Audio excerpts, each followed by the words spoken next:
Hello, everybody. My name is Sean Williams, and I, along with Steve Skaggs, serve as the co-directors for the QEP on Civil Discourse here at Campbellsville University. In this video, I want to spend a couple of minutes talking with you about the QEP pretest / OR assignment that we'll be conducting this fall semester.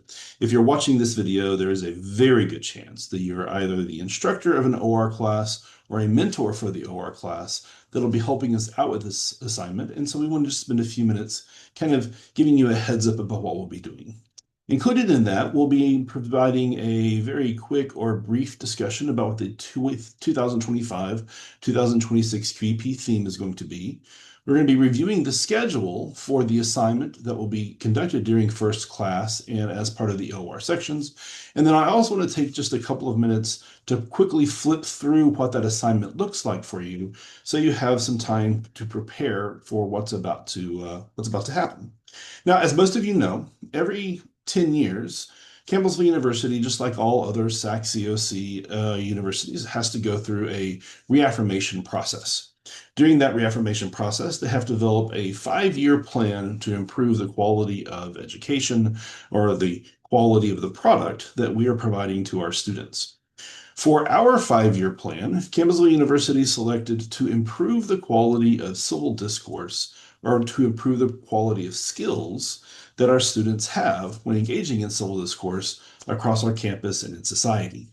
Now, to do that, we had to develop our own definition, which we define civil discourse as open and honest communication between members of a community, including those who hold differing viewpoints, with empathy and respect. We've also developed a series of student learning outcomes, the things that we would like or we expect our students to get better at while they're at CU. Now, because we have these learning outcomes, we also have to have a way of observing or measuring them.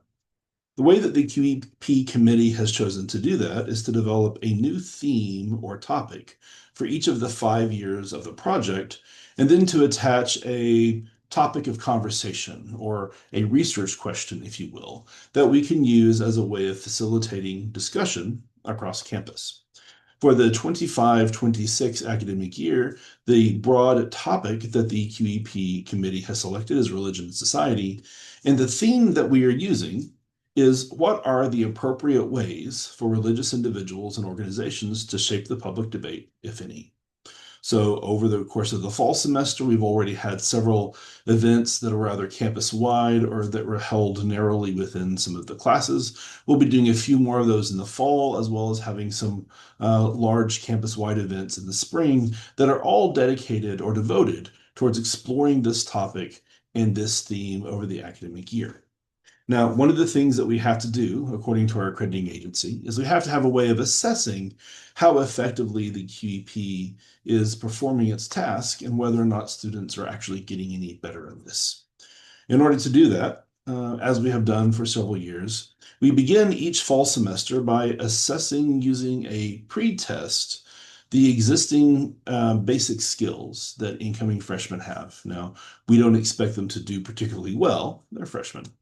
But what we will be doing is providing them with an assignment that each of the freshmen in our OR courses will be required to complete. And then we'll be asking you as the faculty or as the mentors to evaluate that assignment using a common artifact, a rubric that will be used for each of the 5 years, so that we can then compare this rubric to the rubrics that we'll be collecting whenever our students are graduating in their 3rd or 4th year here. Now, one of the things that is necessary is that this artifact has to not only evaluate the work that they've done in preparation for an event, but it also has to evaluate their ability to engage in or participate in class debate or discussion, since after all, it is ultimately discourse that we're interested in. So here's what we're going to do. Over the course of the next couple of weeks, we're going to have a few key dates, things that we're going to have to ask you guys to help us with as we proceed across the process of doing this pretest. Now, the first of these key dates is you should already have received, if you're watching this video, an informational email that was sent out to you that contains for you most of the information that you will need to help prepare for that assignment. That's going to include a couple of attachments, one of which we're hoping that you will share with the students via Moodle. And the other one is to help you get some insight into what we're going to be asking them to do. Now, on Monday, 10/20, Steve and I will be participating in the large group first class session that will be occurring in the chapel. And in that session, we'll be spending about 20 or 30 minutes introducing the concept, helping students understand the importance of information literacy.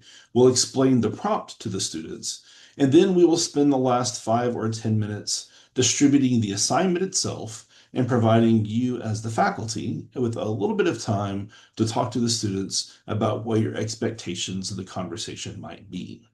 A week later, when you have your students back as part of the OR class session, you will then receive the worksheets, the responses that the students have to these assignments from each of the students, and then lead the students through a class discussion over the prompt.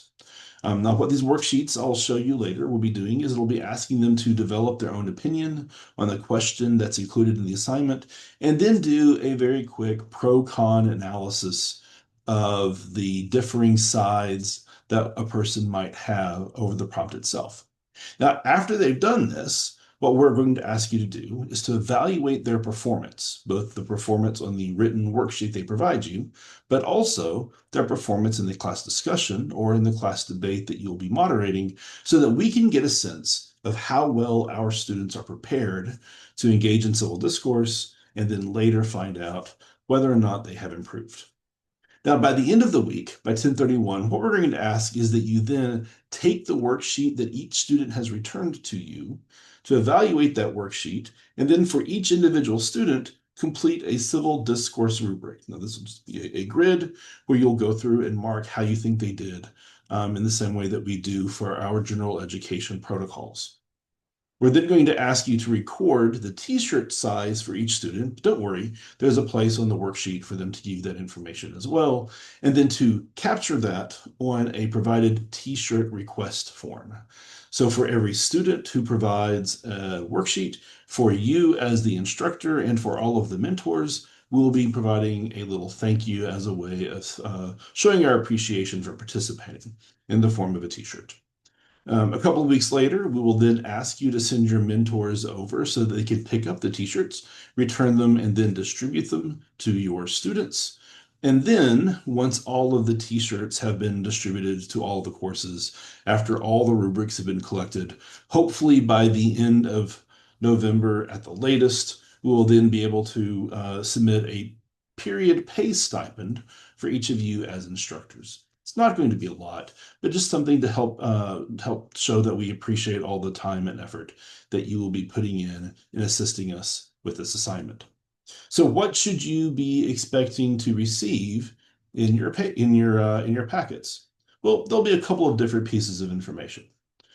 The most important of these will be the integration activity itself, where we will be providing for you all of the information that you need to get a sense of what we're going to be asking of you.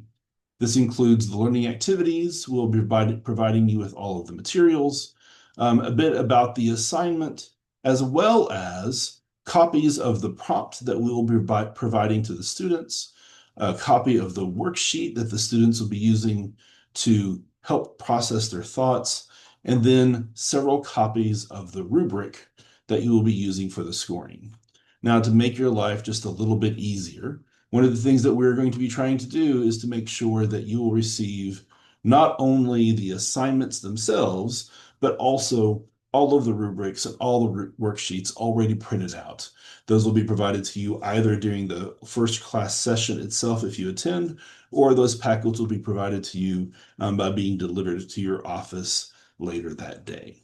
So those are the quick bits of the information. You'll be receiving some additional follow-up information on Monday the 20th, and then again on the before the 27th to help you stay on course. And if you have any questions, as always, please reach out and ask for help. Have a good day.